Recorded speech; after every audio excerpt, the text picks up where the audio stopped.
30th and May 1st, 2022. So we'll have them on here in a few minutes.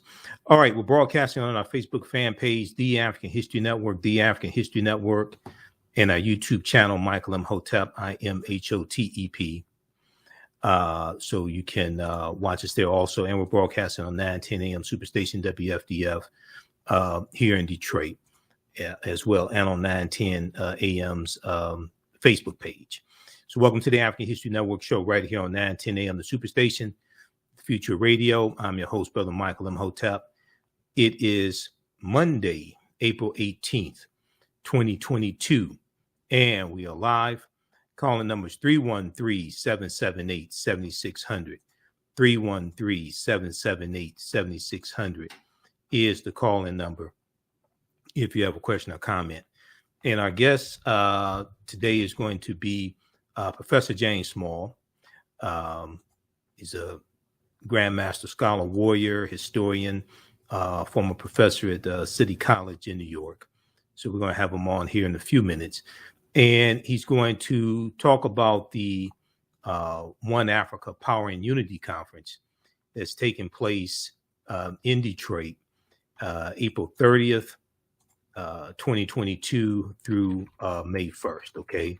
You've heard me talk about it here on the show before. All right. Calling numbers 313-778-7600. 313-778-7600 is the call-in number if you have a question or comment. Now, also, I saw this story, and Good Morning America had a story about this.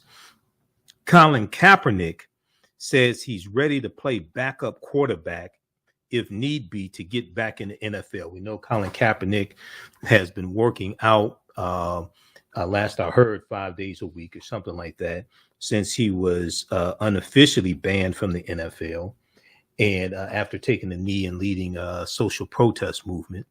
But he says he's ready to get back in the league and play. All right. So we'll discuss that as well.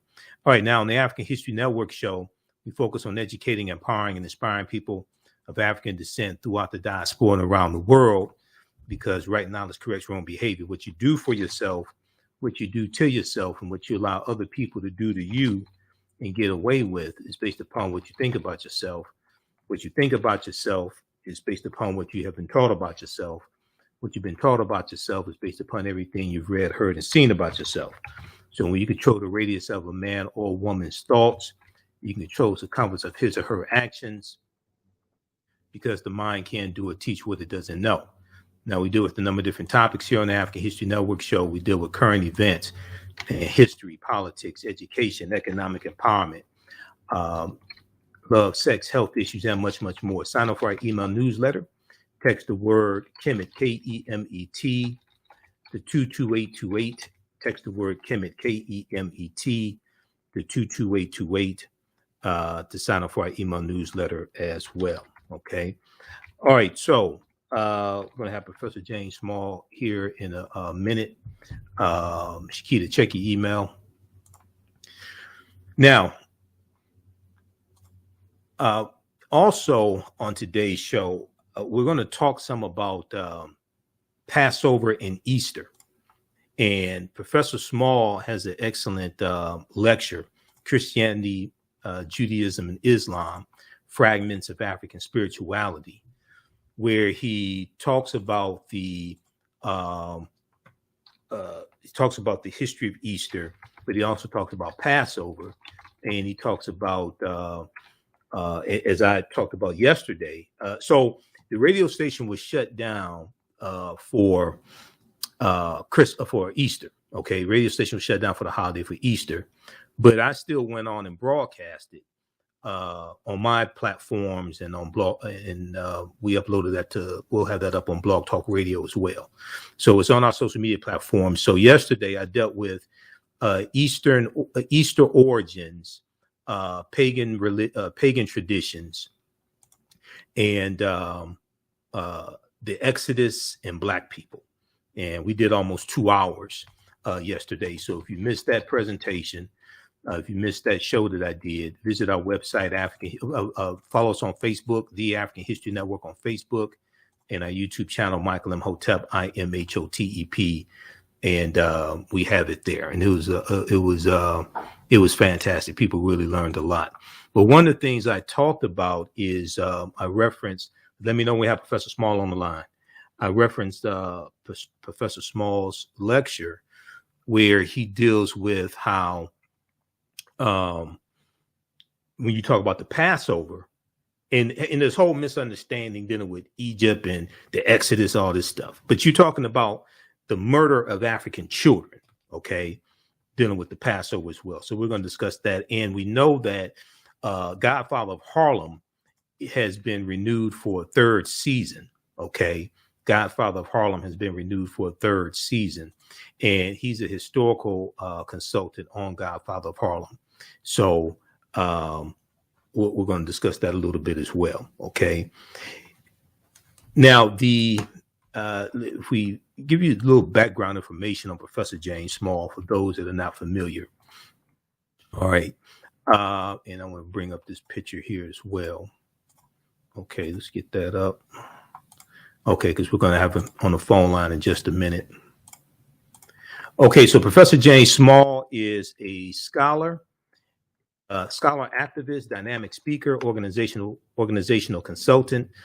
He is also CEO of SaNeter Lodge Enterprise, Ghana Limited, CEO and president, African American Management Company, Ghana Limited, international vice president, Organization of Afro-American Unity, the OAAU, which was Malcolm X's organization when he leads the Nation of Islam. He's a priest of Oya, the Orisha Oya. He's a Baba Larisha in the Ifa tradition, which is the spiritual system of the Yoruba of Nigeria, and past president of the Eastern region of the Association for the Study of Classical African Civilization, ASCAC, Association for the Study of Classical African Civilization. Professor James Small has been an activist since his teenage years. His in-depth knowledge, thought-provoking, and calm delivery are influential elements to break the programming of miseducation. He studies extensively. He has studied extensively with Dr. John Henrik Clark, Dr. Yosef Ben Yakinen, Dr. Leonard Jeffries, who's one of my teachers we had here on the show April 4th. And Dr. Leonard Jeffries, he was my first interview that I did back March 10th, 2010. Okay. And Professor James Small, we had him on in 2010 also. Professor Small was one of my first interviews as well. I met Professor Small through Dr. Leonard Jeffries. Dr. Ivan Van Sertima, Dr. Asa Hilliard, Dr. Wade Nobles. Dr. Wade Nobles was one of my first interviews also in 2010 as well. Dr. Amos Wilson and Dr. Francis Cress Welsing. We definitely miss those ancestors. And Dr. Wilson we had here on the show 3 times. Do we have Professor Small on the line? For 11 years, Professor Small served as principal bodyguard to the late Ella Collins, the sister of Malcolm X, the then president of the Organization of Afro-American Unity, and was the Imam of Muslim Mosque, Inc., founded by Malcolm X as well. That's the other organization. That's the religious organization Malcolm founded, Muslim Mosque, Inc. Now, between the years of 1966 and 1980, Professor Small held membership in the Student Nonviolent Coordinating Committees. Okay. All right, so we have Professor Small on the line. Between the years of 1966 and 1980, Professor Small held membership in the Student Nonviolent Coordinating Committee, SNCC, the NAACP, and OAAU. So he was covering all the bases. All right, we want to welcome back to the African History Network show one of my teachers, Professor James Small. Hotep, brother, how you doing today? Hotep, Michael, how you doing? Oh, I'm all right, man. Well, you know, we got snow today, brother. It looked like a blizzard outside. We might get some snow tonight. That's this weird weather. Dude, it looked like a blizzard outside. What's that thing they call? A nor'easter or global warming? No. Global warming. Global warming. This year is going to be closer to that. Yep, exactly. Well, look, we're coming up here on a break in just a minute, but you're going to be here at the One Africa Power and Unity Conference, April 30th through May 1st, and I'll be there as well. So just let people know what's the name of your presentation. What are you going to talk about briefly? We're going to pick it up on the other side of the break. I'm going to talk about rebirthing African consciousness. Rebirthing African consciousness. Oh wow, okay, absolutely. And you, brother, you have so much information, man. You and I have had private conversations. You have so much information. So you're the perfect person to do this. Okay, just hold the line. We're coming up on a break. We'll be back in a few minutes. We're talking to Professor James Small and his presentation at the One Africa Power and Unity Conference. He's going to talk about rebirthing African consciousness. You listen to the African History Network show right here on 910 AM Superstation Future Radio. I'm Michael Imhotep. We'll be back in a few minutes. Jeanette Davis is a well-established author with 6 published books. Black Survival in White America from Past History to the Next Century was published in 1995, and it delves into the history of African Americans before slavery up to contemporary times. The Great Divide Between Blacks and Whites was released in 2008, and her autobiography, Black Just Like My Mama, was published in 2010. Soulful Journey, The Business of Beings, was released in December 2021, and her 2 latest books, Echoes from the Heart, Love Throws Poetry, and Master Being Human, were both published in January of 2022. Jeanette Davis' writings delve deeply into the psyche of Black people from ancient to contemporary times. She cuts no corners and leaves no stones unturned in relating truth, letting the chips fall where they may on both African and European doorsteps. Order Jeanette Davis's books today at Amazon.com. Search for Jeanette Davis and get to know her work today. African History Network show, we deal with current events in history and politics, education, economic empowerment, entrepreneurship, relationships, love, sex, health issues, and much, much more. Unfortunately, many people confuse what racism is. Racism is a power structure. It was laws and policies that put us in this predicament. It's going to be laws and policies that take us out. So when you control the radius of a man or woman's thoughts, you can control the compass of his or her actions, because the mind can't do or teach what it doesn't know. We have it all on 910 AM Superstation. Welcome back to the African History Network show right here on 910 AM Superstation, the Future Radio. All right. On the line, we have one of our Grandmaster Scholar Warriors, Professor James Small, who will be here in Detroit, April 30th and May 1st for the One Africa Power and Unity Conference. And his presentation is on rebirthing the African consciousness. So Professor Small, thanks for coming on tonight once again, and give us a little synopsis of what you're going to talk about at this 2-day conference in your presentation. Yes, sir. We're going to look at consciousness as being aware of the very instant you find yourself. To be conscious is to be aware of the very second, the very minute, the very hour, the very day, the very week, the very month, that you're having an experience with nature. Okay. You know, African consciousness is based on an understanding and a knowledge of nature and our relationship to nature and things in nature, plants, animals, etc., amphibians. What is our relationship to that? What is our relationship to earth, to water, to air? That's what what people call African spirituality is really based on. It should probably be called African sacred science. African sacred because science. We didn't have a religion. Right. We didn't have religions in Africa. We had a science of nature and a science of cosmology. Right. We knew where every star in the sky was at any given time in the year, the month, the day, the hour, or the minute.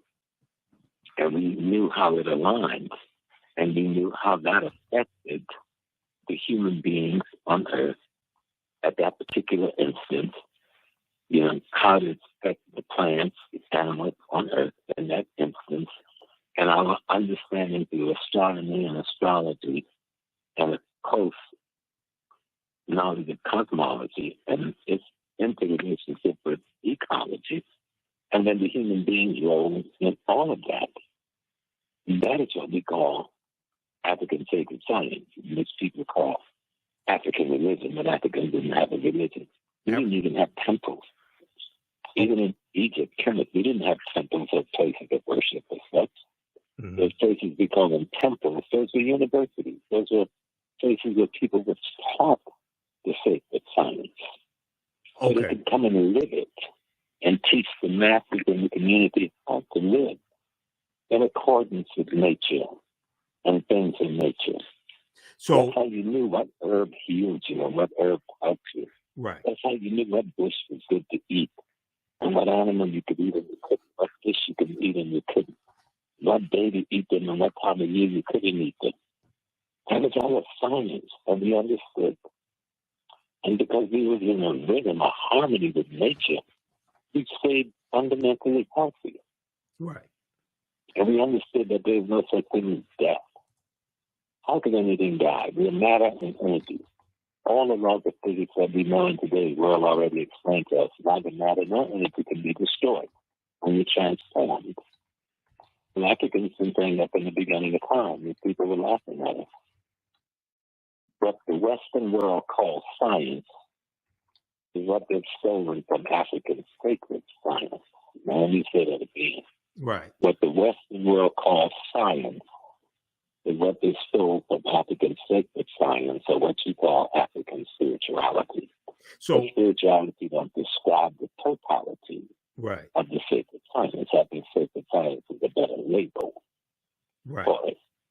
So oh, go ahead. Much of what we reject in Western science got it from our mothers and our fathers, and simply recast it in their culture. Right.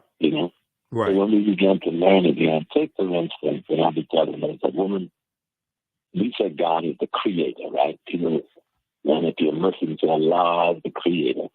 If you're Yoruba, you say Olodumare is the creator. If you're a Christian, you say God is the creator, etc. Well, the only way God can create is if a man and a woman have sex. The only way God could create is if a man and a woman have sex.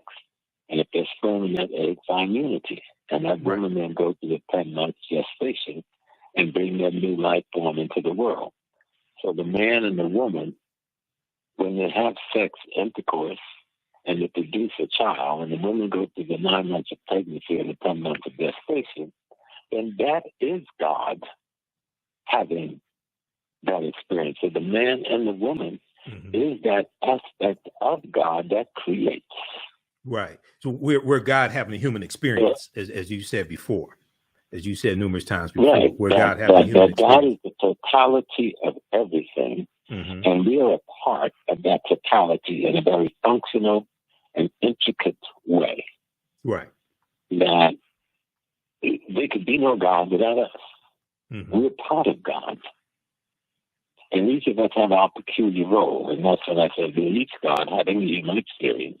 Meaning each one of us represent an aspect of the divine essence having this very peculiar experience that we call ourselves.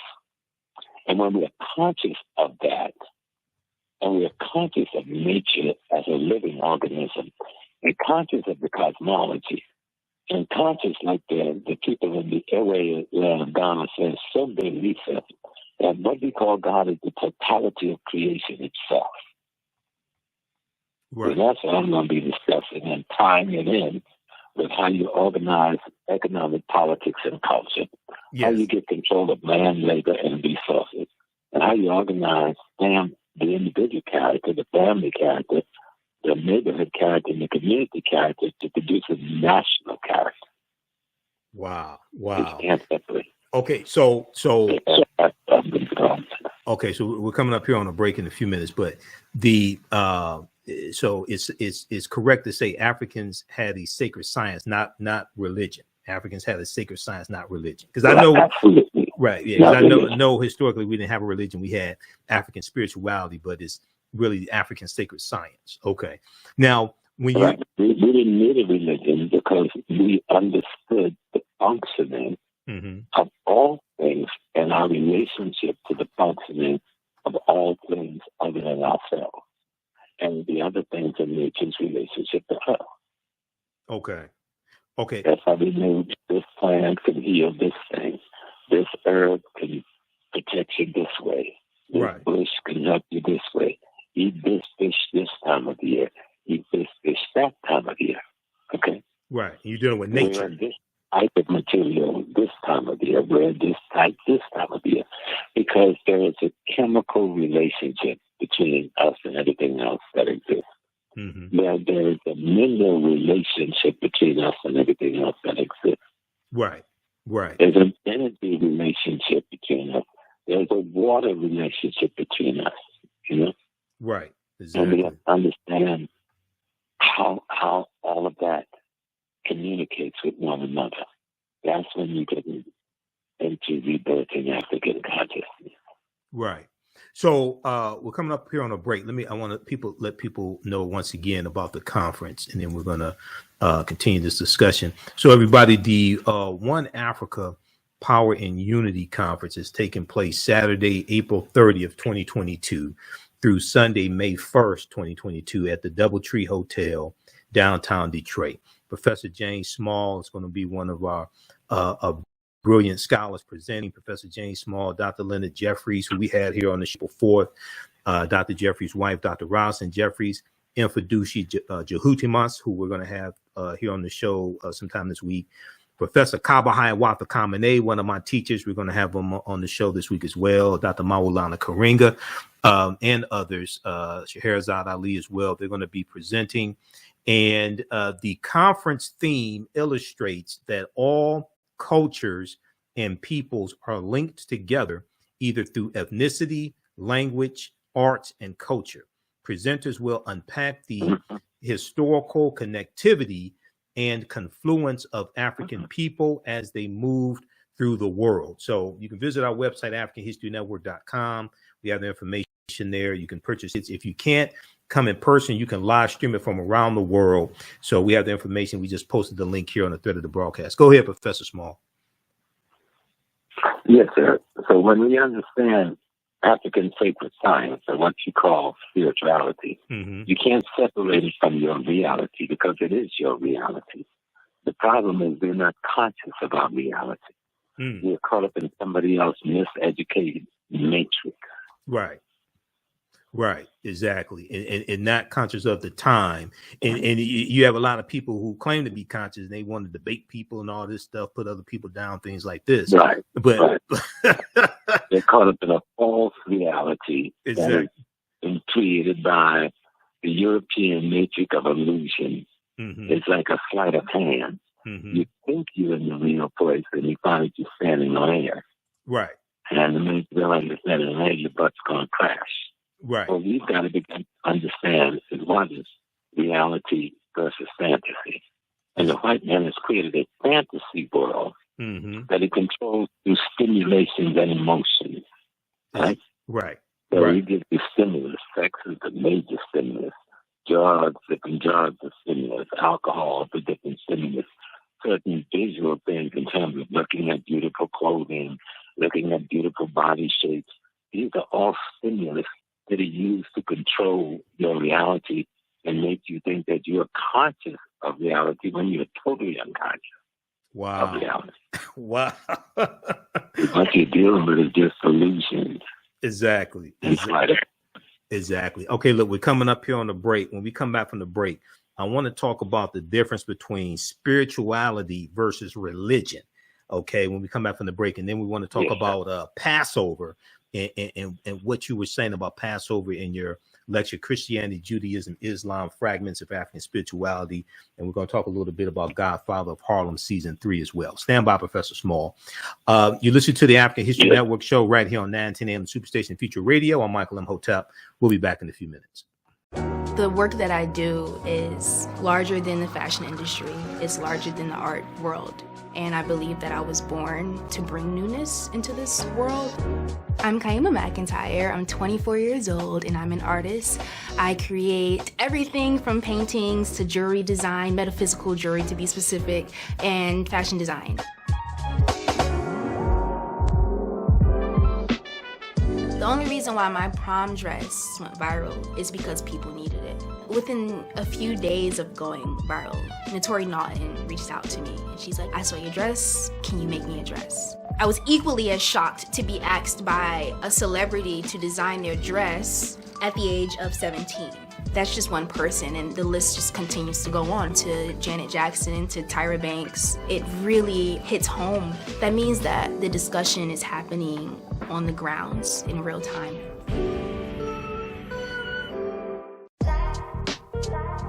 STEM Forward, helping our community find their place in the emerging fields of science, technology, engineering, and mathematics. Join us for our monthly live stream on our website, stemforwardedu.org. Watch, subscribe, share.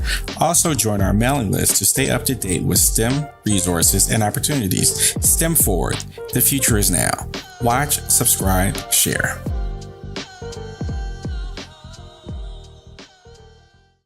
910, the Superstation, Detroit's only African-American talk radio. Welcome back to the African History Network show right here on 910 AM, the Superstation, the Future Radio. Okay, we're speaking with one of my teachers, Professor James Small, and he'll be one of the scholars speaking at the One Africa Power and Unity Conference taking place at the Doubletree Hotel in Detroit, April 30th through May 1st. So, Professor Small, right before the break, I said that I want you to explain the difference between spirituality and religion. We know that Africans did not have a religion. We had an African sacred science. But what's the difference between spirituality and religion? Well, religion is an organized group of training and repetitive rituals. Mm-hmm. You go and you do your service on a particular day. You have a certain set of rituals that you repeat on every occasion. Sometimes you have a literature, like a Bible, Torah, or the Quran, and your literature implies this is the beginning and this is the end of the process of knowing, which is the biggest authors in the world. And so these rituals that you do in the church, the praying, the reading of certain hymns a certain way on a certain day, the burning of certain candles, the pouring of certain oil, these sets of rituals that we call a religion is trying to help. The word "re" means to do over again or go back, and "legio" meaning to bind. You're trying to use these rituals and these ceremonies and this body of information in this book to bind you back to something. Because the word religion means to bind back. To so bind what is back. it that this religion is trying to bind you back to? Mm-hmm. Well, it's trying to bind you back to that's what it says, the wisdom of the ancestors. The wisdom of your ancestors. But when you make the religion the goal, then the process of going back never happens. Because your goal is to do this ritual, this repetitive ritual every Friday. You do this in the mosque every Saturday. We do this in the Hebrew temple every Sunday. We do this in the Christian church, and we do the same thing every week. Mm-hmm. And we have the same body of literature every week. And we have the same sanctuary design. It may vary to some degree, but it's pretty much the same all over the world. You have the same body of rituals and folklore, the same statues. So religion is that. The word itself, what does that mean, to bind back? But the process itself involves these sets of repetitive rituals, which is supposed to bind you back to a body of knowledge that should give you an enlightenment on how to live your life on a daily basis. Okay. All right. And we ask the fundamental question, when we look at the condition of the world, is that working? Because most people do belong to one of these religions or other and worship within them in any given week, most of the world, and yet the world is a murder pit of thieving, conniving, lying, deceiving, mischieving individuals who are afraid and in anxiety, who are full of hatred and anger towards one another. Mm-hmm. Something isn't working in your ritualistic, repetitive process that you do on your holy days on a Friday, Saturday, or Sunday. Right, right. Spirituality is the ability to know and understand your relationship to nature and cosmology. Spirituality is the ability to understand and know your relationship to nature and cosmology. Nature and cosmology. Okay. Cosmology means everything off of the planet. Nature means everything functional on the planet. The water, the fish, the birds, the animals, the plants, all of the things that make up nature and all of its varied ecologies has a rhythm, has a support rhythm. It's like the thing we call ma'at. Mm-hmm. It has a harmony based on truth, justice, righteousness, and reciprocity. It balance, it cause and effect. You know, and the African spirituality seeks to understand that and participate as a part of that harmony. Right. Fully engage with nature and allow nature to fully engage with it. Fully engage with the cosmology and allow the cosmology to fully engage with you. For instance, the African scientists who we call astronomers, when they discovered and studied for 25, 50,000 years the movement of the stars, the movement of the constellations, the reorganizing and events of stars and constellations at different times in the year, the movement of the moon, the movement of the sun, right? Right. They looked at all of those relationships on every given day and asked, okay, what is the human being doing at that same moment in time, and how are they seemingly affected by the arrangement of the constellations and the location of the sun, the location of the moon, and the location of the planets on any given day, in any given hour, in any given minute. And the scientists discovered that they couldn't give that body of knowledge to the masses in that scientific form, so they created another science called astrology to explain astronomy to the human being so they could apply it to their daily lives. You got it? Yes. Yep. Apply it to their daily lives. Exactly. Exactly. Okay. So you take the knowledge of astronomy and you repackage it in astrology so that people can take the wisdom of astronomy, the wisdom you discovered in astronomy, using the teaching tool of astrology, and apply the wisdom of astronomy to their daily lives. Right. Apply to their daily lives. Exactly. Okay. So yesterday was Easter, and I did what? Yesterday was Easter. East of what? Well, Easter, Ostara, but so I did a broadcast yesterday, and the day when a dead man is supposed to come back to life. Right. This is fantastic. I had 3 clinical deaths and I came back to life, so they're going to call me Jesus 3 times. Well, I'm serious. I had 3 clinical deaths in my lifetime. Right. I know you told me about it. Back to life. Right. So what does that make me? Jesus 3 times?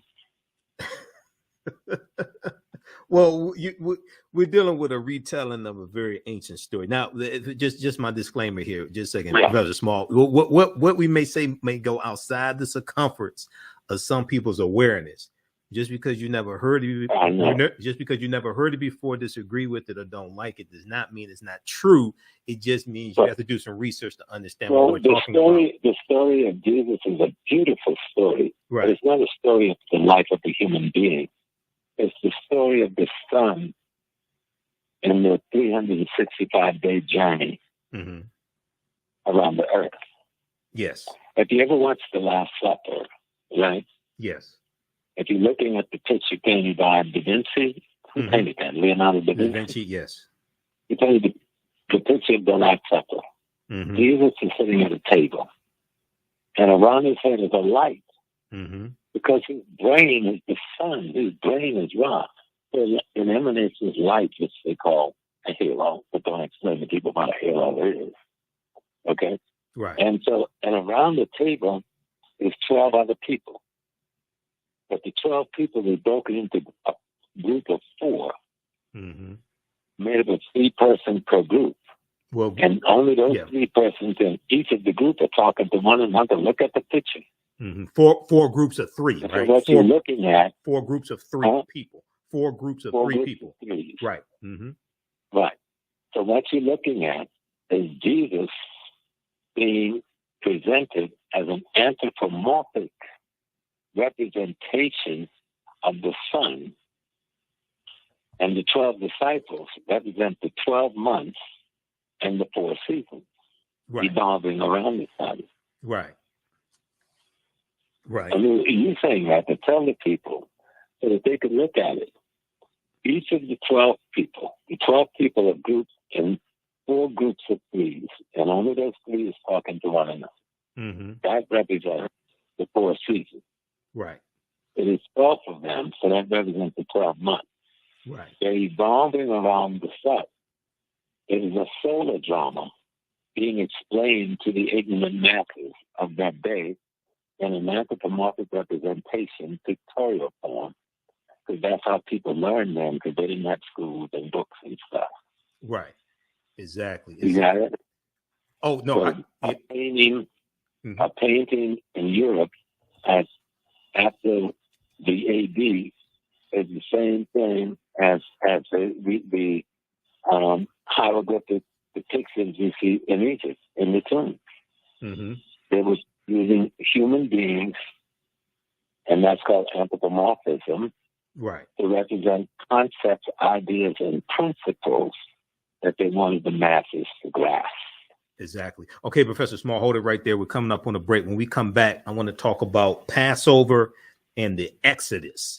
Okay, and Black people. You listen to the African History Network show. I'm Michael Imhotep. We're speaking with one of my teachers, Professor James Small, who will be here in Detroit April 30th through May 1st at the DoubleTree Hotel for the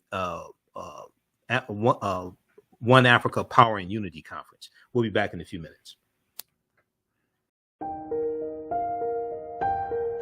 What does self-care mean to you? To us, it's an opportunity to reconnect with nature. A chance to create something remarkable. At Sage and Elm Apothecary, our handcrafted skincare and household products immerse you in Earth's sweetest nectar, connecting you to nature in a way you never imagined. See for yourself and visit us at sageandelmapothecary.com. iRedify is a Black-owned digital platform that showcases Black and Brown cultures and people. The books on the platform are written by African-American authors, Afro-Caribbean authors, African authors, and so much more. Kids 14 and under can read ebooks, listen to audiobooks, and complete learning activities. Kids can even write in the books digitally. Get unlimited access to everything on the platform for only $8.99 a month at iRedify.com. Sign up for your membership today.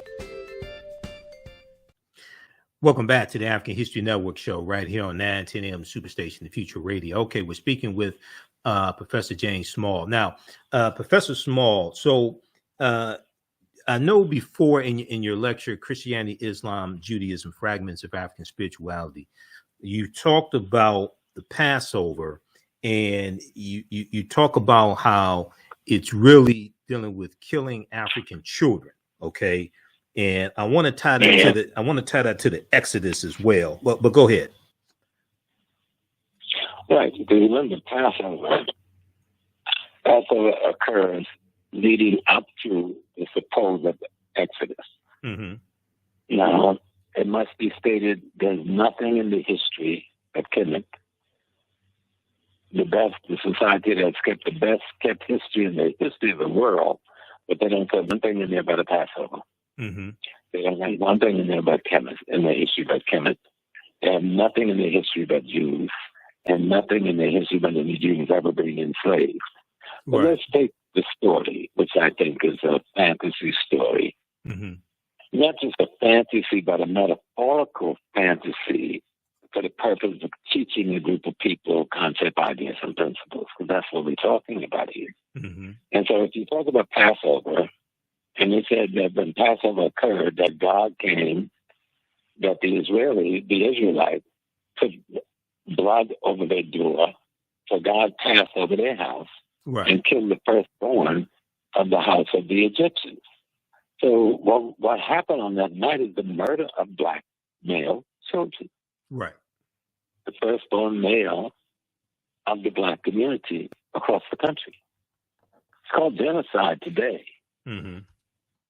So if they're admitting that this is something that occurred, they're blaming on their gods, whatever. It was genocide. It was the murder of black children to intimidate the Egyptian. That was the 15th dynasty. Mm-hmm. That is, the 17th dynasty, leading into the 18th dynasty, and the ousting of the Hyksos from northern Kemet. Mm-hmm. And Right. so those people who call themselves Hebrews put themselves in history in that experience of having to leave. If you are the people, why? If you can live and pass as Egyptians, why are you running away? You're running away because you were collaborators with the colonizers. Mm-hmm. You were collaborators with the invaders. So the invaders are being given out, so you're running also. Right. Right. If you want to take it and make it that your history is right, then let's look at fundamental realities.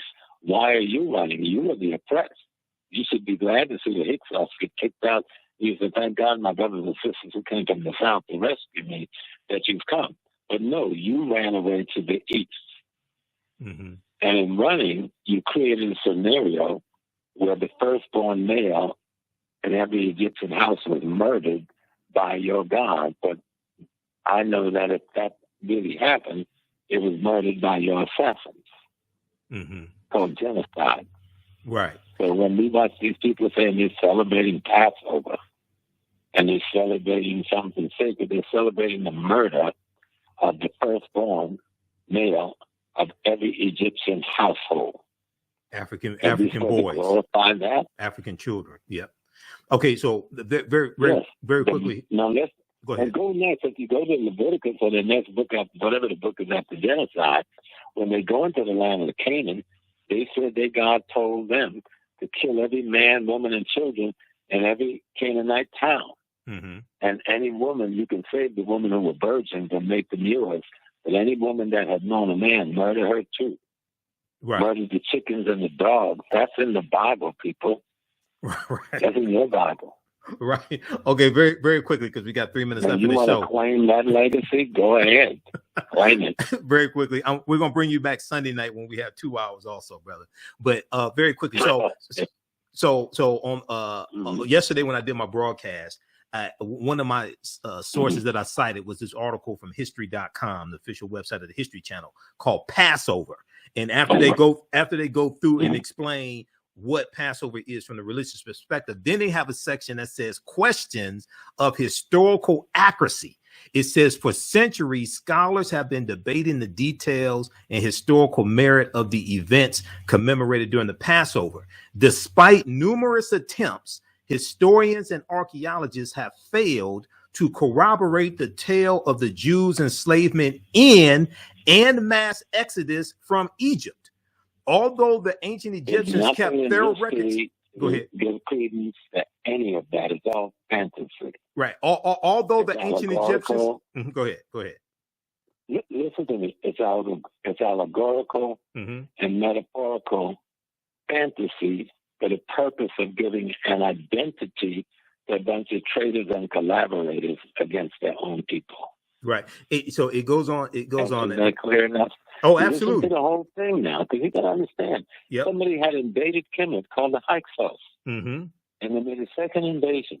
By the 17th dynasty, they're being driven out by Chemos and Amos.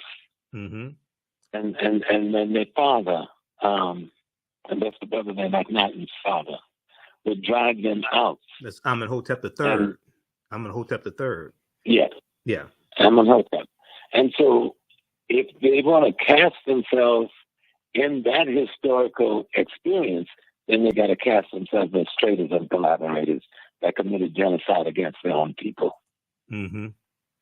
Is that clear enough? Oh, absolutely. Absolutely. If they want to make a history, then let's go with real history then. Right, right. And if they want to make that a historical moment, which there is no data anywhere in history, anthropology, archaeological, or literature, or any other way that supports anything to do with the Jewish exodus out of Kemet. Right. Or a Jewish presence in Kemet to even make an exodus. Exactly. Let me just wrap up with this very quickly. So it goes on to say, although the ancient Egyptians kept thorough records, no mention is made of the Israelite community within their midst or any calamities resembling the 10 biblical plagues. There is also no evidence of large encampments in the Sinai Peninsula, the fabled site of the Jews wandering, or any sudden fluctuation in Israel's archaeological record that would indicate the departure and return of a large population. So I'm done right there. I mean, this is the History Channel breaking this down. You're done, but then you have to account for where did this phenomenon come from? And I'm telling you, it is the collaborators who had betrayed their own and collaborated with the Hyksos, who wanted, when the Hyksos got kicked out, Hyksos didn't give a damn about them, so they had to create an identity for themselves. So they created that false history, which you don't see written anywhere until after the so-called Exodus back to the so-called Israel from Babylon. Right. Okay. We're going to bring you back Sunday. We'll get deeper into this as well. Let people know, how can they contact you? How can they bring you in to do lectures? How can they get your lectures or DVDs or whatever you have? What do they do? Yes, sir. Well, go to ProfessorSmallAfricanWorld.com. ProfessorSmallAfricanWorld.com. Okay. And he has it all there because I was on your website today. Professor Small, is it okay, hold on. I've got it right here. ProfessorJamesSmall.com or Professor. You can go to ProfessorJamesSmall.com. That's the website. Okay. Or you can go to ProfessorSmallAfricanWorld.com. That's my Facebook history page. Okay. All right. Check that out, people. Okay. We'll talk to you. We'll talk to you later, Professor Small. Okay. We'll see you here in Detroit. Okay, brother? Yes, sir. Okay. Hotep. Peace and blessings. Okay, everybody. That's Professor James Small. We got to get out of here. Those watching on Facebook and YouTube, keep watching for a few more minutes. We're going to squeeze in this story on Colin Kaepernick. Be sure to support the African History Network, $ TheAHNShow through Cash App and through PayPal, paypal.me/TheAHNShow. Visit our website, AfricanHistoryNetwork.com, AfricanHistoryNetwork.com. Also, we have the information for our new online class starting up Saturday, April 23rd, 2 p.m. to 4 p.m. Ancient Kemet, the Moors, and the Ma'afa, understanding the transatlantic slave trade, what they didn't teach you in school. Remember, right now it's correct wrong behavior. It's not over till we win. Wakanda forever. We'll talk to you tomorrow. Peace.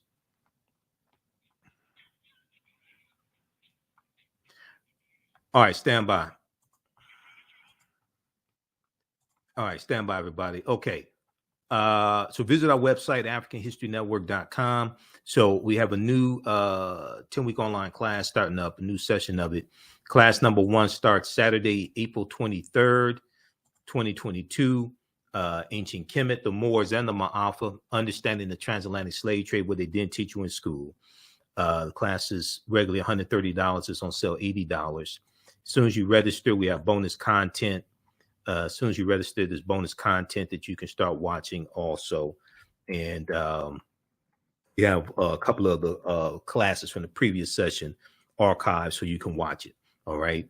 Just click right here, register here. I'll post a link as well. And then we have a new session of from the Civil War to the Civil Rights Movement of Black Power, 1865 to 1968 starting up. What's up here right now is the old session. That's why it's discounted to $60. So you can still register for that session, but we have a new session starting up also. And you can register for the you can register for both classes in the bundle pack. And the classes are regularly $130. The bundle pack is on sale $120. So it includes both classes. Okay. And if you've taken any of my online classes in the past, email me at AHNshow@AfricanHistoryNetwork.com, AHNshow@AfricanHistoryNetwork.com. You get a 50% discount. All right. I want to go to this last story here. And once again, before we continue, once again, the One Africa Power and Unity Conference is taking place Saturday, April 30th through Sunday, May 1st. Okay. This is in Detroit. People are coming from all over the country. Maybe some people coming from outside the country as well. Doubletree Hotel, which is located at 525 West Lafayette Boulevard, Detroit, Michigan. Saturday, April 30th, 2022. Sunday, May 1st, 2022. So Professor James Small is going to be one of the presenters. They'll be doing workshops and have panel discussions. I'll be there as well. I'll be a vendor. I'm not sure. Maybe on one of the panels. I'm not sure. I got to see what the schedule is.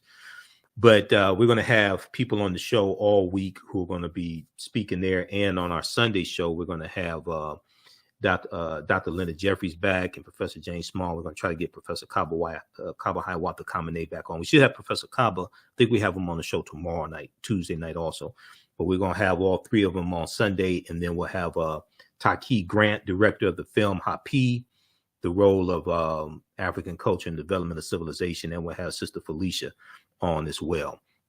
They're co-producers of the film and they're organizers of the conference. Okay. If you can't join in person, if you can't come in person, they have a ticket where you can live stream the entire 2-day conference also. Okay. So we have this information on our website, AfricanHistoryNetwork.com. And I posted the link here, and it's also in the thread of the broadcast as well. Okay. All right. So I want to go to this next topic here. Be sure to watch the article I was referencing. This is from history.com, which is the official website of the History Channel. It's called Passover. And if you saw my broadcast on Sunday, my special Easter broadcast on Sunday, where we dealt with Easter, we dealt with Easter origins, pagan traditions, rabbits laying chicken eggs, the Exodus, and Black people. And we talked about the Passover, and I talked about how it's really celebrating the killing of African children, African male babies. And I referenced Professor James Small's lecture, Christianity, Islam, Judaism, Fragments of African Spirituality. And we talked about this section here dealing with questions of historical accuracy also. So go back and watch the broadcast from April 17th. All right. Now, lastly, I want to get into there's a story dealing with Colin Kaepernick. Okay. And BlackAmericaWeb.com has an article about it. And they did a story this morning on Good Morning America. Colin Kaepernick says he's ready to play backup quarterback if need be to get back in the NFL. Okay. And remember Colin Kaepernick's protests against police brutality and white supremacy and racism and things like this. And he was banned from the NFL. Okay. He became a free agent. He was banned from the NFL. He hasn't played since about 2017. We know there was a lawsuit that he filed. It was settled. Lawsuit was settled out of court. but he still wants to play. Okay. And understandably so. He should have never been banned from the NFL, even though it wasn't an official ban. He should have never been banned by the white team owners. Okay. But if we look at this article here from Black America Web, it's been 5 years since the NFL team last employed Colin Kaepernick. And let me try to close some of these ads out here. Okay. So if we look at this article, let's switch over to this.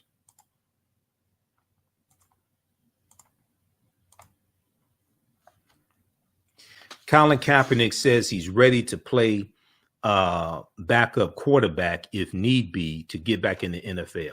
Okay. And we know the USFL just started back up as well, which is surprising, but okay. So it's been 5 years since Colin Kaepernick was last employed by an NFL team. And while most admit that he's probably still better than many starting quarterbacks in the league today, the apparent blackballing of Colin Kaepernick player turned activist, doesn't seem to be letting up anytime soon. Still, 34-year-old isn't giving up hope of one day getting back in the league. And according to TMZ, he's even willing to take the role of a backup quarterback if that's what it takes to get back on the field. Now, recently, the Super Bowl playing quarterback had an in-depth interview with NFL stars Chad Johnson, Adam Pac-Man Jones, Brandon Marshall for an episode of I Am Athlete. And it stated that he would not mind playing the bench for a team so long as he gets another chance to prove his worth on the big stage. Okay. And I want to pull up this clip from Good Morning America also from Monday, April 18th. Let me cue that up here. All right. Okay, I know I have to find my way back in, so I have to come in as a backup. That's fine. If I have to come in as a backup, that's fine. Colin Kaepernick told the guys. But that's not where I'm staying. And when I prove that I'm a starter, I want to be able to step on the field as such. When I prove I am a starter, I want to be able to step on the field as such. I just need that opportunity to walk through the door. Now, unfortunately, for Kaepernick, team owners and coaches just don't want the drama that comes with signing him for their team. Okay, they just don't want the drama that comes with signing him for their team.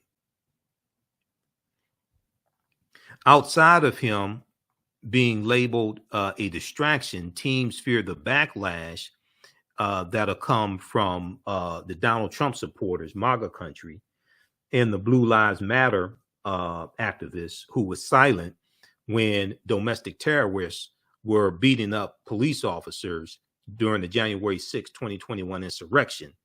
And you had 5 officers who subsequently ended up dying for various reasons. The Blue Lives Matter people were silent when domestic terrorists were beating up police officers and attacking the U.S. Capitol. So I'm still waiting on the Blue Lives Matter people to denounce the domestic terrorism from the Trump supporters on January 6th to try to overthrow the government. So during that time, NFL teams have resorted to signing blatantly washed up quarterbacks to start for their team, and even gotten a few players out of retirement to stink it up for the franchise instead of giving Colin Kaepernick another shot. Still, Kaepernick is not giving up and is hoping one team out there is brave enough to welcome him into their locker room. But if the past few years have taught us anything, it's that bravery, honesty, and fairness are in short order these days. And Kaepernick is bound to learn that lesson the hard way. So hopefully a team will pick him up, maybe the Pittsburgh Steelers, where Brian Flores went, as a assistant coach. So I want to go to this clip here. This is from Good Morning America today. They did a story on this as well. Let's go to this clip just a second here. Now to Colin Kaepernick, who's speaking out overnight, the quarterback talking with I Am Athlete about how badly he wants to return to the NFL. TJ Holmes is back with more on this. Good morning, TJ. And Stray, again, remember, he has not thrown a pass in the NFL since January 1st, 2017. We're talking about 5+ years now. So it's fair to say we're not sure where he is and how good he could be on a football field. But we're also not really sure what he's thinking. He doesn't talk much, doesn't give a lot of interviews. Well, he took questions from some fellow athletes, and now we're hearing from him. And he says now he just needs an opportunity to walk through a door. He'll handle the rest from there. In one of his first interviews in years, Colin Kaepernick says he still hopes to once again be an NFL quarterback. Do you want to play football? Absolutely.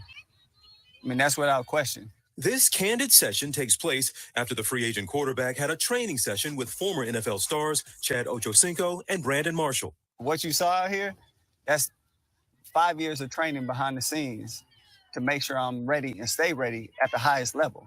You don't do that if you don't have a passion and you don't believe you're going to find a way on that field. Kaepernick acknowledges that at this point, he'd sign as a backup. I know I have to find my way back in. Okay. So, yeah, if I have to come in as a backup, that's fine.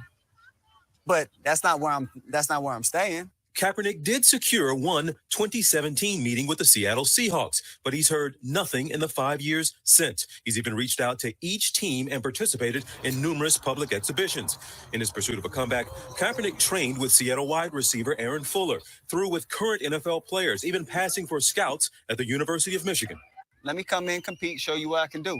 The now 34-year-old is asking franchises and their GMs to see him as a no distractions team player. The narrative was out there was, oh, it's going to be a media circus. What else comes with him? Kaepernick helped carry San Francisco to the Super Bowl in 2013, but he's gone from player to activist, kneeling as the national debate over police brutality ignited and paid a price for his protest. Fans burned his number 7 jersey. Kaepernick hasn't thrown a pass in the NFL since the 2016 season, but he's been busy rolling out a Netflix series, Colin in black and white. He landed a lucrative Nike ad, landed on the USA Today bestseller list as a children's book author, and stayed in shape for the possibility of a contract to come. You had those dreams from when you're a kid. I mean, like, I'm gonna be an NFL player and I'm gonna win a Super Bowl. Yeah. And for me, I have unfinished business on that front. And you can see more of that interview in full episode I'm Athlete on YouTube today at noon Eastern. And guys, remember, it was September 2016 when he took a knee for the first time. Mm-hmm. That was his last season in the NFL, that season that he did that. He's 34 now. We were just talking. He stays in shape. He hasn't played in a while, but you said this guy could still perform properly. Yeah, if he wants to come in as a backup, I think he definitely could win a spot on a team in the NFL. So you ought to get the politics. Oh, go ahead. No, that's all. You think it's the politics, not his ability? Oh, absolutely.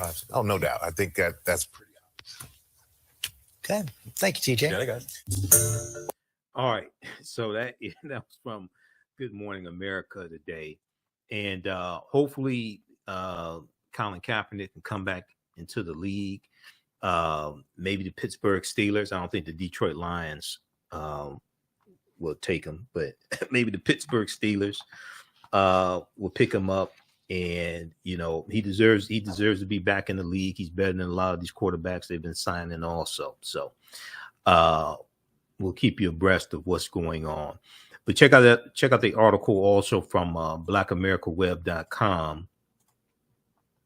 Colin Kaepernick says he's ready to play backup QB quarterback if need be to get back in the NFL. And that clip from Good Morning America, that's on their YouTube channel, Good Morning America's YouTube channel. Okay, be sure to register for our new 10-week online class that starts up Saturday, April 23rd, class number 1. So if you missed the class that started up in February, we have a new session of it starting up Saturday, April 23rd, 2 p.m. to 4 p.m. Eastern Standard Time. Ancient Kemet, the Moors, and the Ma'afa. Understanding the transatlantic slave trade, where they didn't teach you in school. So we deal with thousands of years of history and what leads up to the transatlantic slave trade taking place. We do it. It's a visual class, so we do a PowerPoint presentation with book references, articles, video clips, tons of articles as well. We also look at a timeline of history. The class is on sale $80, regularly $130. You can register at our website, AfricanHistoryNetwork.com, and also be sure to support the African History Network. This is our 12th year anniversary of me broadcasting the African History Network. First started March 10th, 2010. And my 6-year anniversary of broadcasting on 9:10 a.m. Superstation WFDF. I started, it was April 2016 when I started the African History Network show on 9:10 a.m. Superstation WFDF. But $TheAHNShow through Cash App and through PayPal, paypal.me/TheAHNShow. These other Cash App accounts are fake African History Network Cash App accounts. I've made progress. Cash App has launched an investigation because there's about 4 or 5 fake African History Network Cash App accounts out there that have been stealing money from us. This is our only Cash App account, $TheAHNShow. And when you go to it, it says Michael and shows my picture there. We have the link here in the PayPal button also. This helps us keep doing the research, stay on the air, keep broadcasting, bring you shows like we did on Sunday. We dealt with the history of Easter and the origins of Easter and Passover and things like this, and the Exodus.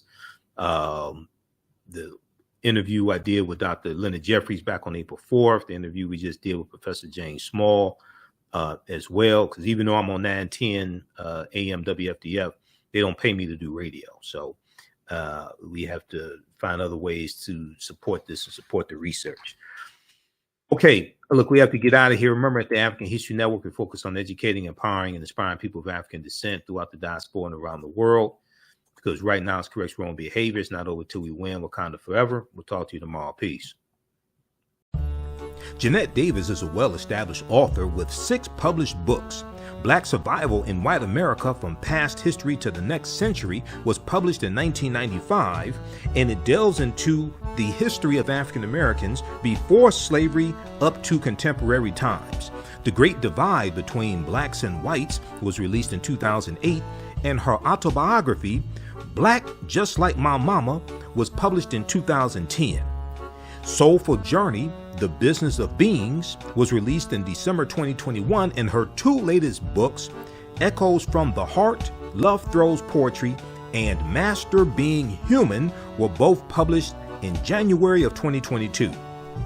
Jeanette Davis' writings delve deeply into the psyche of Black people from ancient to contemporary times. She cuts no corners and leaves no stones unturned in relating truth, letting the chips fall where they may on both African and European doorsteps. Order Jeanette Davis's books today at Amazon.com. Search for Jeanette Davis and get to know her work today. What does self-care mean to you?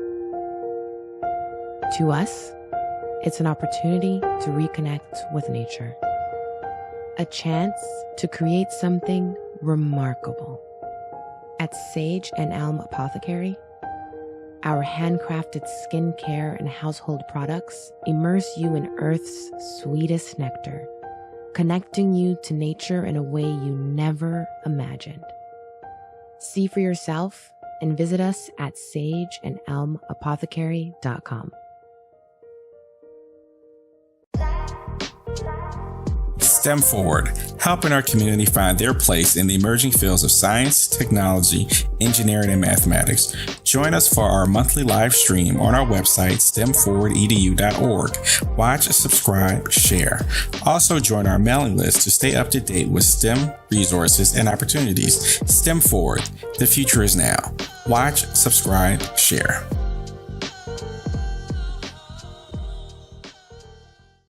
The work that I do is larger than the fashion industry. It's larger than the art world. And I believe that I was born to bring newness into this world. I'm Kaima McIntyre. I'm 24 years old and I'm an artist. I create everything from paintings to jewelry design, metaphysical jewelry to be specific, and fashion design. The only reason why my prom dress went viral is because people needed it. Within a few days of going viral, Notori Naughton reached out to me and she's like, I saw your dress, can you make me a dress? I was equally as shocked to be asked by a celebrity to design their dress at the age of 17. That's just one person, and the list just continues to go on, to Janet Jackson, to Tyra Banks. It really hits home. That means that the discussion is happening on the grounds in real time. Mental health and well-being have long been a taboo subject in the so-called African American community. So I enlisted the help of mental health experts, thought leaders, and activists to help kill the ghost of Willie Lynch and heal from post-traumatic slave syndrome. We experience trauma a lot of times on a subconscious level. So sometimes something happens to us and we know that it's traumatizing, but we don't really recognize the extent of the trauma. Abundant Capital Group is a real estate investment company with over 20 years of experience in real estate. They specialize in two areas of real estate. One, they solve real estate problems with creative financing solutions that give the seller the most money for their property. And two, they show individuals how to get a higher rate of return on their investment capital with real estate note investing. If you are looking to sell or need to sell your property, here is what they provide. Market value offer, even if you have little or no equity. They typically pay all closing costs, which can be thousands of dollars. They close on a date of the seller's choosing, and the seller does not have to be out of the house at the time of closing. They take the property in an as-is condition, and the seller is not required to make any repairs.